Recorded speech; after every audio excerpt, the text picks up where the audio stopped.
اور اسی طرح ہم نے شیطان سیرت انسانوں اور جنوں کو ہر پیغمبر کا دشمن بنا دیا تھا.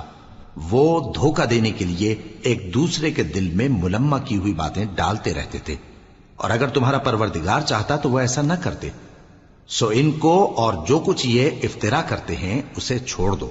اور وہ ایسے کام اس لیے بھی کرتے تھے کہ جو لوگ آخرت پر ایمان نہیں رکھتے ان کے دل ان کی باتوں پر مائل ہوں اور وہ انہیں پسند کریں، اور جو کام وہ کرتے تھے وہی کرنے لگیں. کہو کیا میں اللہ کے سوا اور منصف تلاش کروں، حالانکہ اس نے تمہاری طرف صاف مضامین والی کتاب بھیجی ہے. اور جن لوگوں کو ہم نے کتاب یعنی تورات دی ہے وہ جانتے ہیں کہ یہ تمہارے پروردگار کی طرف سے برحق نازل ہوئی ہے. سو تم ہرگز شک کرنے والوں میں نہ ہونا، اور تمہارے پروردگار کی باتیں سچائی اور انصاف میں پوری ہیں. اس کی باتوں کو کوئی بدلنے والا نہیں، اور وہ سنتا ہے جانتا ہے. اور اکثر لوگ جو زمین پر آباد ہیں گمراہ ہیں. اگر تم ان کا کہا مان لوگے تو وہ تمہیں اللہ کا رستہ بھلا دیں گے.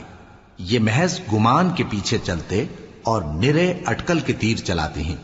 تمہارا پروردگار ان لوگوں کو خوب جانتا ہے جو اس کے رستے سے بھٹکے ہوئے ہیں، اور ان سے بھی خوب واقف ہے جو رستے پر چل رہے ہیں.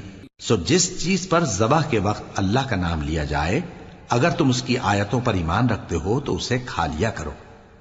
اور سبب کیا ہے کہ جس چیز پر اللہ کا نام لیا جائے تم اسے نہ کھاؤ، حالانکہ جو چیزیں اس نے تمہارے لیے حرام ٹھہرا دی ہیں وہ ایک ایک کر کے بیان کر دی ہیں.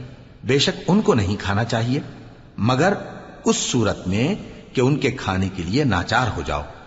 اور بہت سے لوگ بے سمجھے بوجھے اپنے نفس کی خواہشوں سے لوگوں کو بہکا رہے ہیں. کچھ شک نہیں کہ ایسے لوگوں کو جو اللہ کی مقرر کی ہوئی حد سے باہر نکل جاتے ہیں تمہارا پروردگار خوب جانتا ہے.